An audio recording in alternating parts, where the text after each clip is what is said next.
Hey, welcome to 4 to 1. So listen, COVID-19 finally touched me. See, this is a phrase that I don't wish on anyone.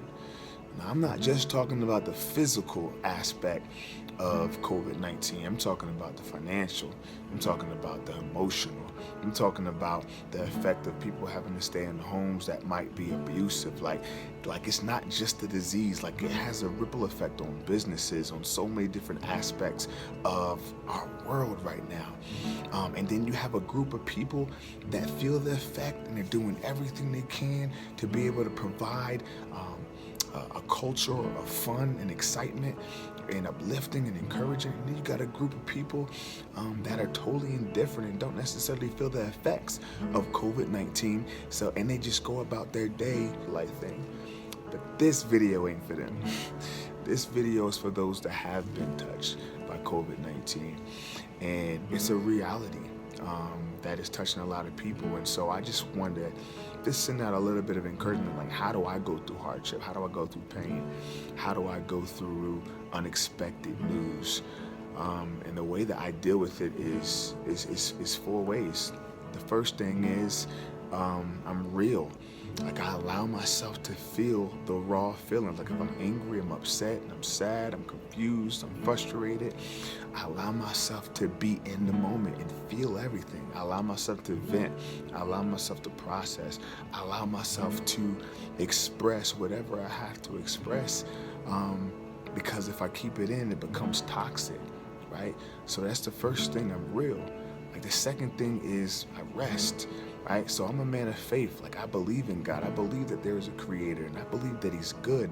And so after I have these raw emotions and these raw feelings, right, I have to rest.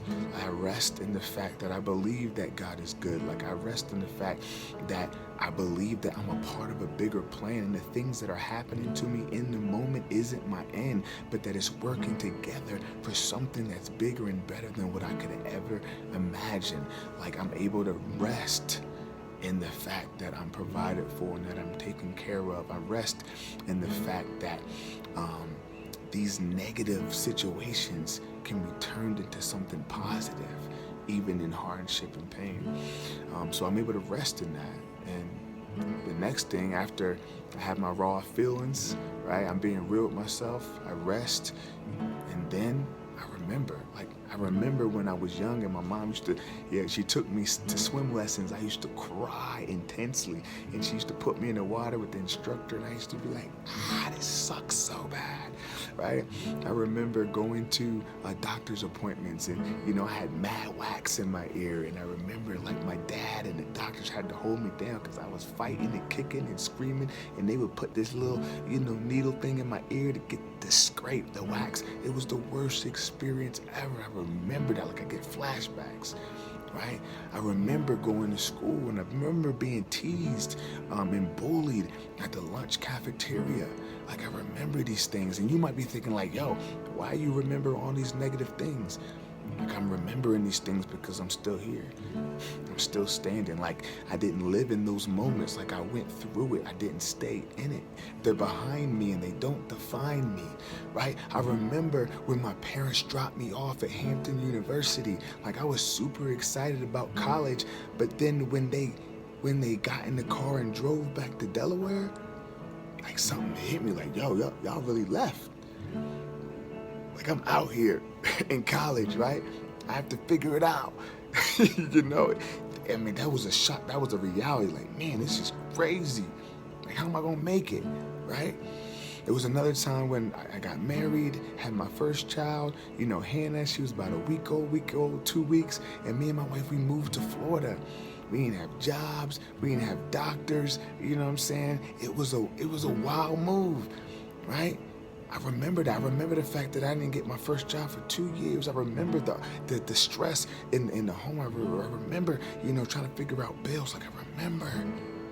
right? But I remember also the connections that I made. I remember also the lives that were encouraged and empowered. I remember also how I got my first job, not even through interviewing, but just through connections and getting connected to Miami-Dade and being able to teach and then being able to move in a trio and then move up. I remember that every time I had a child, I got a promotion, and it wasn't even what I was seeking. I remember when bills got hard and I would find money in the mailbox through random people. Like, I remember that I was provided and taken care of in ways that went beyond my ability. And the last thing after remembering begins to restore strength as you look back on your story and you say, yep, it's behind me, it doesn't define me, I'm here today and we are going to make it. You will gain strength, and as you gain strength, as your strength is restored, then you go restore the next person, and it's a domino effect. We encourage each other with the stories that we've been through, and that's it. Be real, rest, remember, restore. In every situation that I go through, those are the 4 things that I do. Listen, this is for the one saying, be kind to yourself in the process.